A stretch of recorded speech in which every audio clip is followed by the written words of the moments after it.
Première sortie de l'éco-bulletin pour la semaine, on est le lundi 28 juillet 2025. Bonjour à tous et à toutes, voici les faits saillants de l'actualité. Le citoyen haïtien Pierre-Réginald Boulos a perdu son statut légal aux États-Unis pour avoir omis de révéler des informations jugées déterminantes pour sa demande de résidence. Selon l'agence américaine ICE, il n'a pas mentionné son implication présumée dans une campagne de violence et de soutien à des gangs opérants en Haïti. L'expulsion de Pierre-Réginald Boulos semble avoir été ordonnée et son retour en Haïti est imminent. À son arrivée, il sera accueilli par l'unité de lutte contre la corruption, autorité haïtienne compétente en matière d'enquête financière et de corruption.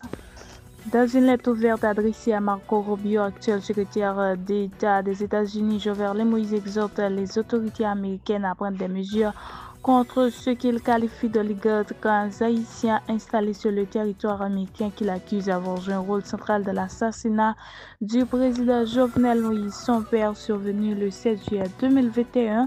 Dans cette correspondance, il désigne des figures influentes en Haïti qu'il tient pour responsables d'avoir soutenu pendant des années des activités terroristes, des coups d'État et une instabilité chronique. Il les considère comme les instigateurs de l'assassinat du chef d'État ainsi que des massacres qui ont suivi.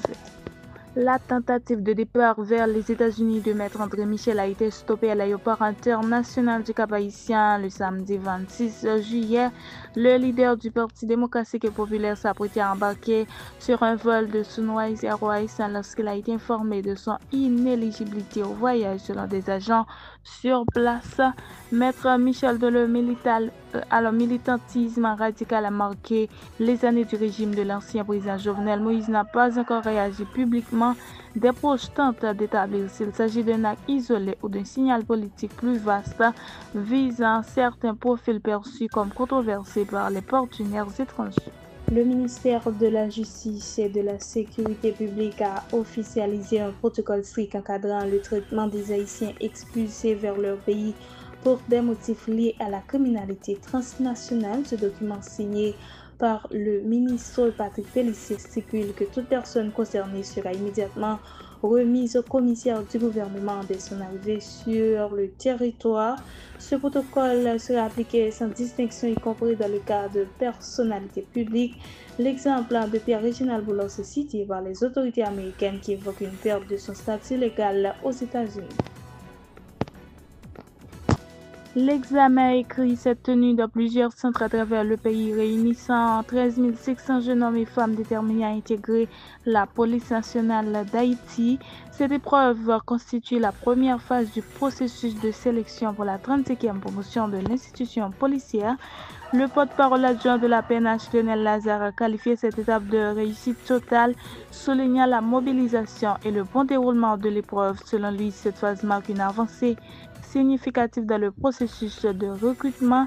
La prochaine étape consistera en des évaluations physiques et psychotechniques selon les procédures établies par la direction générale. Le recrutement vise à renforcer les effectifs de la PNH dans le cadre du plan de redéploiement sécuritaire sur le territoire national.